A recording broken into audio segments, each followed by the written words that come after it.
Hello friends, Maithili Thakur ఇప్పుడు దేశమంతా ఈ అమ్మాయి గురించే మాట్లాడుకుంటున్నారు. ఒక ఫోక్ సింగర్, డివోషనల్ సింగర్, ఎలాంటి బ్యాక్గ్రౌండ్ లేదు, ఎలాంటి రాజకీయ అనుభవం లేదు. కేవలం పార్టీలో జాయిన్ అయిన కొన్ని నెలల్లోనే బీజేపీ తరపున బీహార్లో గెలిచిన 25 ఏళ్ళ అమ్మాయి, 25 ఏళ్ళకి ఎమ్మెల్యే మొట్టమొదటి క్యాండిడేట్. అసలు ఎవరి మైథిలి ఠాకూర్, అసలు ఏంటి ఈ అమ్మాయి స్టోరీ అన్న దాని గురించి షార్ట్గా మాట్లాడుకుందాం ఫ్రెండ్స్. జూలై 25, 2000 సంవత్సరంలో బీహార్లోని బెనిపాటిలో ఈ మైథిలి జన్మించింది. ఒక మిడిల్ క్లాస్ ఫ్యామిలీ అనమాట. తిను చిన్నతనం నుంచే సింగర్గా సెటిల్ అవ్వాలని ఎంతో కష్టపడేది. మైథిలి తండ్రి కూడా రమేష్ ఠాకూర్ స్వతహాగా ఒక సంగీత విద్వాంసుడు అవడంతో చిన్నతనం నుంచే తన పిల్లలకు సంగీతం గురించి నేర్పించారు. ఫోక్ సాంగ్స్ బాగా పాడేది మైథిలి. ఎన్నో రియాలిటీ షోకి అటెండ్ అయింది. చాలా రియాలిటీ షోలో రిజెక్ట్ కూడా అయింది. 2017లో రైజింగ్ స్టార్ ఆఫ్ ఇండియా అనే ఒక ప్రోగ్రాంలో మైథిలి గెలిచింది ఫ్రెండ్స్. అప్పటి నుంచి తన లైఫ్ మారిపోయింది. ఫోక్ సాంగ్ పాడుతూ, డివోషనల్ సాంగ్ పాడుతూ ఎంతో ఫేమస్ అయిపోయింది. ఫేస్బుక్లలో, ఇన్స్టాగ్రామ్లలో తనకు దాదాపుగా 2 కోట్ల మందికి వరకు ఫాలోవర్స్ ఉన్నారు. నవరాత్రి సమయంలో తను పాడే పాటలకు ప్రజలంతా ముగ్ధులైపోయారు. అంత మంచి గాత్రం మైథిలిది. ఇదే సమయంలో తనకి కొన్ని అవార్డులు రావడము, నేషనల్ వైజ్ అవార్డులు రావడంతో బీజేపీ వాళ్ళ దృష్టిలో తిను పడింది. అయోధ్య సమయంలో కూడా కొన్ని పాటలు పాడింది మైథిలి. ఇలా అవార్డులు పొందుతున్న సమయంలో ఒకసారి నరేంద్ర మోడీ గారి తెచ్చిన నేషనల్ అవార్డు ఒకటి తీసుకుంటున్నప్పుడు మైథిలి నరేంద్ర మోడీ గారితో నాకు రాజకీయాలంటే ఇంట్రెస్ట్ ఉందన్నట్టుగా మాట్లాడినట్టుగా తెలుస్తుంది. ఆ తర్వాత రీసెంట్గా బీహార్ ఎలక్షన్లు రావడంతో అలీనగర్ నుంచి తనను ఎమ్మెల్యేగా నిలబడాలని అధిష్టానం నుంచి పిలుపు రావడంతో మైథిలి బీజేపీలో చేరి అక్కడ నుంచి పోటీ చేసింది ఫ్రెండ్. తను పోటీ చేసింది కూడా సాదాసీదా మనిషి పైన కాదు, ఆర్జేడీలో ఉన్న అగ్రనేతల్లో ఒక నేత అయిన వినోద్ మిశ్రా పైన. అండ్ పోటీ చేసిన సమయంలో చాలా బెదిరింపులు కూడా వచ్చాయంట తనకి.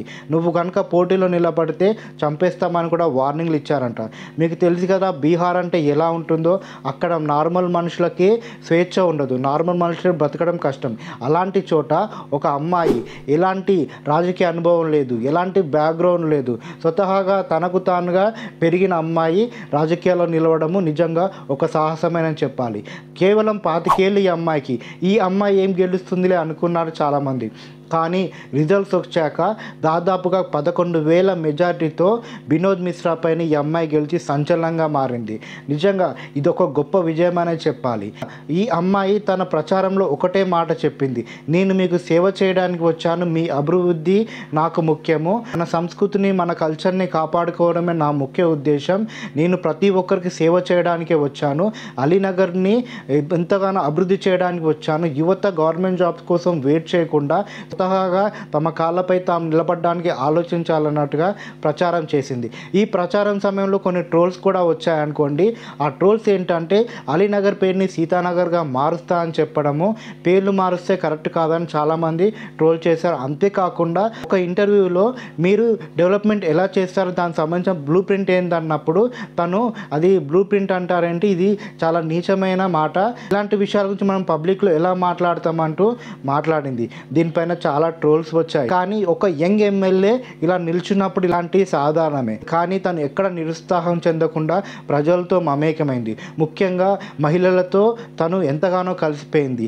తమ బిడ్డ తమ ఇంట్లో ఉన్న ఒక అమ్మాయిగా భావించి బీహార్ ఎలక్షన్లో తనను గెలిపించినట్టుగా అర్థమవుతుంది. చూడాలి ఫ్రెండ్స్ మైథిలి ఏం చేస్తుందో బీహార్ ప్రజల కోసం. ఏదేమైనా కూడా ఇప్పుడు మైథిలి ఠాకూర్ని భారతదేశంలో చాలామంది ఇన్స్పిరేషన్గా తీసుకోవాలి. మీరు నిజంగానే ప్రజలకు ఏమైనా చేయాలనుకుంటే, రాజకీయాల మీద ఆసక్తి ఉంటే, మీరు ఏజ్ మ్యాటర్ కాదు, ఏం బ్యాక్గ్రౌండ్ లేకపోయినా పర్లేదు, మీరు రాజకీయాల్లోకి వచ్చి నిలబడి రాజకీయాలను మార్చడానికి ప్రయత్నించండి. ఇలాంటి యంగ్స్టర్స్ ఇంకా రాజకీయాలకు రావాలని చాలామంది ఈ మైథిలి ఠాకూర్ను చూపిస్తూ మాట్లాడుతున్నారు. ఒక ఫోక్ డివోషనల్ సింగర్ నుంచి ఒక ఎమ్మెల్యేగా మారి భారతదేశంలో ఉన్న యువతకు ఇప్పుడు ఆదర్శంగా మారిన మైథిలి గురించి మీరేమంటారు ఫ్రెండ్స్? మీ ఒపీనియన్ని కామెంట్ బాక్స్లో తెలియచేయండి. అండ్ మొదటిసారిగా మా ఛానల్కి వస్తే ప్లీజ్ మా ఛానల్ని సబ్స్క్రైబ్ చేసుకోండి. మాకు మీ సపోర్ట్ ఇస్తుండండి. Thank you friends.